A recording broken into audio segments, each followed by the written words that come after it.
Welcome to the Healthy Christian Living 12 Days of Christmas. We are going to give you 12 tips to be the best you can be in 2023. So, Merry Christmas. Yeah, first of all, can you believe that we're wrapping up another year? It's always hard to believe. It is so hard. And so today we want to start off by talking about setting your goals for 2023. We want you to be the best you can be in 2023. So we're going to start now. We're not waiting until January 1st. Exactly. And you know what? We're not big believers in New Year's resolutions. We are big believers in goal setting and resetting and making it happen and deciding what you want out of life and then heading in that direction. And that's why we wanted to start with goal setting. Because how many people actually do it? Most people just throw out this random New Year's resolution and then they don't ever actually accomplish it, because just throwing out a resolution is a lot different than actually setting appropriate goals that you stick to and follow through on. So if you're ready to listen to this, then I'm just going to ask you right now to subscribe to this YouTube channel, give us a like, a thumbs up, hit the bell notification so you don't miss the rest of the days and tips. So let's start with, what do we do first when we want to set a goal? Well, we first have to think about what we actually want to achieve. What kind of success are we looking for? And I want to tell you, my best definition of success is this. It is the progressive realization of a worthy ideal. Some of us don't actually know what our definition of success is. We don't know what we want. We don't know how to define it. We don't even know, we've never even taken the time to think about what we want out of life.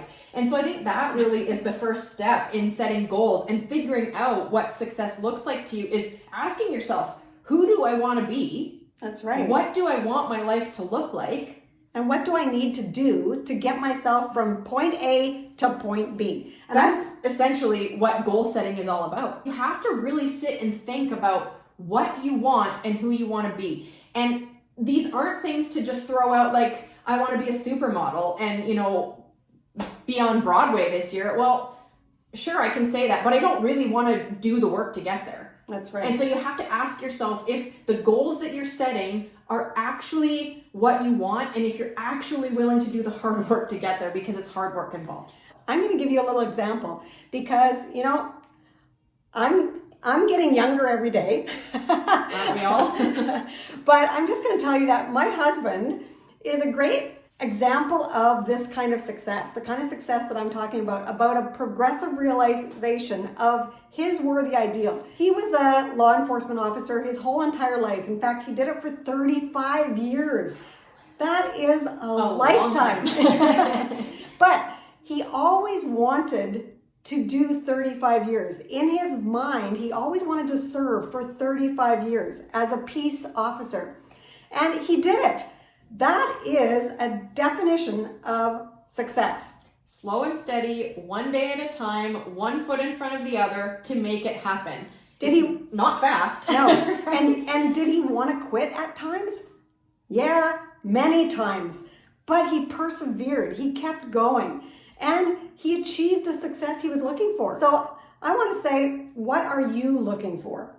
Exactly. That's the first question you have to ask yourself when you think about resetting for a new year and setting new goals, is where do you want this year to take you? Because it's like that old saying goes, failing to plan is planning to fail. And so really what that means is that if you have no direction, if you have no goal that you're aiming for, well, then you just flounder, you wander, and then you don't end up anywhere because you didn't know where you were trying to go in the first place. Or another example of that is, if you don't have a target, you're sure to hit it, because you don't have anywhere to hit. Okay, so after you've decided what you want your life to look like, you know where you are. You're at point A. You know you want to go to point B. So what do you do first? And you know what? You can have lots of goals, okay? You might have point A and point B in 5 different areas of your life. Maybe you want to lose some weight. Maybe that's one of your goals that you're going to set. Maybe you want to set some financial goals and have a certain amount of money in a savings account by a certain date. What are some other big goals that people have? Maybe you want to begin to clean up some messes in your life. I'm talking about, maybe you want to get into some new healthy habits, like making your bed every day. I just read and did some research on healthy habits. Healthy habits, they used to say, took about 21 days. But now they've found new research, and they're actually saying it takes much longer than that, like 66 days.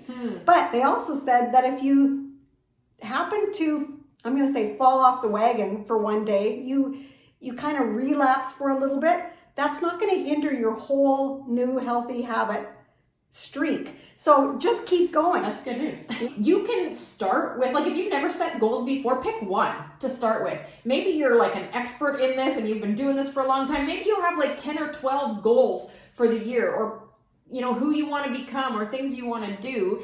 And you know what? Some of your goals can even be like going on a vacation. Maybe you always dreamt of going to Hawaii, and maybe that's going to be your goal for this year. And maybe you're going to get a new car or a new vehicle, or a different new to you car or vehicle. Yeah. And you need to set some goals for when you're going to have the down payment and all this stuff. Maybe you need to set some goals about, like I said, cleaning up some messes. Maybe your whole pantry needs to be decluttered, or your clothes closet. These are great goals to implement. And so the way that we like to approach goals is we've talked about this in other videos on our channel before, so you might have heard this before, but we like to think about these big overarching goals like umbrella goals. Okay, so things like maybe weight loss is one that lots of people here want to lose some weight, right? That lots of you that are subscribed to our channel, you are in the process of trying to lose some weight. And we're going to talk about that at the end of this video. So you might have a goal of like losing 30 pounds, okay? So that would be your umbrella goal. But the thing about that umbrella goal is that you have to break that down into smaller action steps to actually accomplish that goal, right? That goal doesn't just magically happen in one day. It's just like the example of 35 years in law enforcement. It's one step at a time. It's one foot in front of the other. Just like all of these other big umbrella goals, we have to have the action steps underneath it that allow us to achieve the goal. Because if you don't actually break it down into the baby steps or the actual things that you need to do, then it's vague and it's overwhelming and you don't know how to do it. And you quit. And that's the exact opposite of what we want to do, because that's what most people do with New Year's resolutions. They have all this motivation, they're going to do it, they're gung-ho, woo, I'm doing this. By day 5, they've quit. They've ditched it all. Because all they did was set the umbrella goal. They didn't give themselves action steps that were small things that they could implement into each and every day, that were manageable, that were doable, that were like realistic. Exactly. And so then you just end up in la la land because you only have the umbrella goal, right? Yeah, it just feels like it's too much, and it is. You need to break it down. And so we like to break down those small action steps month by month, right? So if your goal is to lose 30 pounds, well, first of all, you've heard us say this before, you, my friend, cannot control how fast the scale moves. Neither can I, neither can you, nobody can, okay? Sometimes we expect the scale to move like 5 pounds in a week and it moves 0.5 of a pound in a week, and then we're like, and we just want to give up and ditch it all and quit, which is why we have to have those action steps, because those are things, they're concrete, that we have control over. So what would some examples be of the action steps for like losing 30 pounds if we're breaking it down month by month to the baby steps? Well, one of the first things that comes to my mind is to actually portion control, because we're in the holiday season. It is not easy to portion control throughout this season. But if we don't want to gain a whole bunch of weight, and in the new year, if we want to lose a bunch of weight, our big umbrella goal, then we have to start portion controlling now. We need to get used to it now. We need to take action now. So that's one of those steps that you implement every day, right? You might say for one of your action steps, I am going to portion out every meal that I eat today. That's right? Get out those measuring cups. Exactly. Another one is drinking enough water, and be specific, okay? Same thing with the portion control. Be specific about what those action steps are, so that at the end of the day, you can either like put a check mark or a question mark or an X beside it. And I'm saying question mark because maybe you need to revise it. That's right. Right? If you tell yourself you're going to drink 20 glasses of water a day and you currently don't drink any, that's going to be a question mark because chances of you doing that are not very good. You need to start small with small actionable things that you know you can achieve, right? That's right. So you might say something like this to yourself. For every cup of coffee or tea I drink, I'm going to drink an equal amount of water. Mm-hmm. That's a great way to start. Exactly. Make it small enough that there's no question in your mind about your ability to execute on that action step. Okay? Exactly. It needs to be so small that you're like, we often use the example of a push-up, right? Don't tell yourself you're going to get down and do 20 push-ups when you can't even do one, because you'll never do it. Nope, you won't. Okay? Instead, tell yourself you're going to do one push-up on your knees today. And then you'll probably end up doing a few more. And you'll surprise yourself and you'll feel good about yourself. And you can tick off that you actually did something. Mm-hmm. Make it so small and seemingly insignificant that it's funny to even set as a daily action step. But that, my friend, is how you are actually going to achieve the big umbrella goal, is by breaking it down into those small steps. So that's how you start. You start small and you work and build up to a little bit more and a little bit more and a little bit more. And that works with your water. It works with good nutrients into your body, and it works with more exercise. So I want to just say a little bit more about exercise, because exercise is crucial. What you need to do is start small, start where you're at. But I like to think of it in terms of like, do 10-minute bursts of madness. Mm-hmm. And when you call it 10-minute burst of madness, well, you can walk for 10 minutes. You could jog for 10 minutes. You could swim for 10 minutes. You could bike for 10 minutes. You can dance in your kitchen for 10 minutes. That's about 2 songs. Mm-hmm. And so make it fun. Make it something that's enjoyable so that you know you're going to get through it. You know you can do it. Exactly. And then once you set you can have as many action steps under your umbrella goal as you need to have to make it happen. Because with something like weight loss, there's lots of factors to consider, right? There's movement, there's portion control, there's drinking water. There's getting the right nutrients into your body that actually fuel your body rather than are just simple carbs that do nothing for your body. There's lots of things that we need to consider. So that's why we need to break it down into these small chunks. And that's why we want to have them in daily actionable steps, like we already said, so that you can either, like at the end of the day, you can look back and go, okay, how did I do today? And you can measure your progress. You know, if you drank the water, the amount of water that you wanted to drink for the day, right? You can look back at the day and go, okay, today I only drank 5 glasses of water when I had intended to drink 8. So I missed the mark. And then you need to ask yourself, why did I miss the mark today? And where can I change it up so that I get my 8 glasses of water in tomorrow? Because that's what I want to achieve.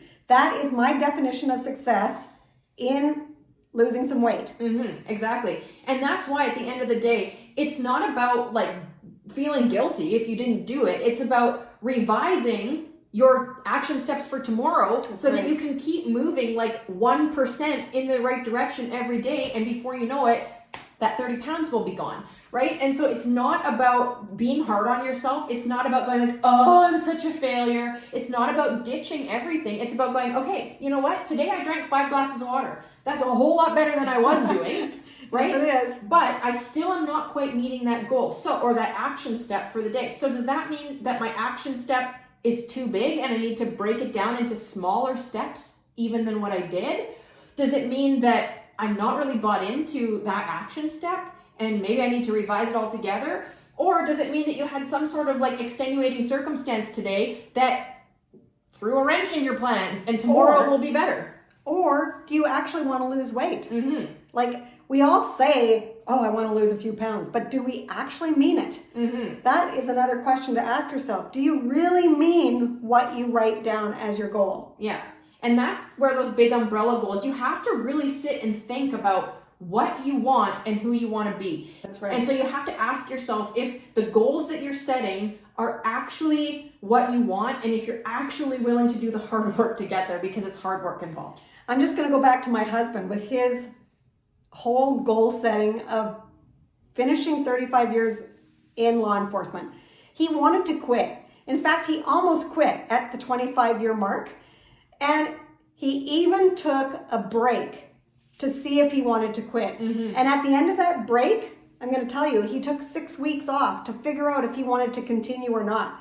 Because it was a long, hard journey. It was a long road. But at the end of those 6 weeks, he discovered within himself that yes, he actually did want to do 35 years. So maybe that's going to happen to you too. Like, well, under this umbrella, when you actually stop to think, well, I didn't do it today, I didn't do it yesterday, I didn't do it the day before, I didn't meet my target action steps. Do you really want that goal? Or are you comfortable where you're at and you don't actually want to make the changes? Because the thing about goals and achieving success in your life, the thing that you really have to realize, two things. The first is that growth requires change. It sure does. And the second is that when you're in the midst of change, you have to decide to choose your hard. That's just what I was going to say. It is so hard because sometimes. It's hard to stay stuck where you are when you're not happy. Like in the weight loss example again, it's hard to stay stuck, overweight, and feeling terrible about yourself. That's very hard. It's hard to go out and feel embarrassed because you're looking at everyone else and they're like, and you're thinking to yourself, they're all looking at me because I'm overweight. It's hard to have pain from carrying the extra weight. It's hard. It's also hard to make changes to lose the weight, right? But you have to choose which hard you want. Do you want the hard of staying stuck where you are? Or do you want the hard of achieving the goal that you have in your mind for yourself? So you really have to sit in that thought process for a little bit. I'm going to say that contemplation thought time. And decide if you are willing to do the hard work, to choose your hard, and to go through that process of growth and change. And we just really want to encourage you that, you know what, it's worth it. It is. It is worth it to make the hard changes in your life to become the person that you want to be. And we often talk about how, like, as believers, we are refined through those growth processes that are challenging. We are refined through the fire, and it is hard. But do you want to be the best you can be in 2023? If you do, then I encourage you to really think through what we were just talking about in this umbrella goal setting. Ask yourself the questions, dig deep, work through it, and write things down, because then you can go back and, like you said, maybe you have to make some alterations, and that's okay. It's okay to make some changes along the way, but work your plan. Exactly. So that's what we wanted to share with you today for our 12 days of Christmas, day one. I've got two fingers up, so it's day one. So we hope that you will come back tomorrow, because we're going to have another exciting, we hope it's exciting, topic for you for what it means to be the best version of yourself coming up for 2023. And we wanted to start with goals so that the rest of it can just all fall into line as you set your goals. So just before we sign off, we just want to let you know that in our Healthy Christian Living Facebook group, it's Healthy Christian Living with Ruth and Casey, we are going to be having a free 10-10-10 challenge, and it's going to be starting on January 2nd. So we would love for you to join that community on Facebook. Come and do that 10-10-10 challenge with us. We'll put the link for the Facebook group in the description below, so you can come join us there. And we just want to thank you for being here watching this video. We are super passionate about healthy Christian living, which means health in our mind, bodies, and souls, so that we can really truly be the best version of who God has created us to be. Merry Christmas.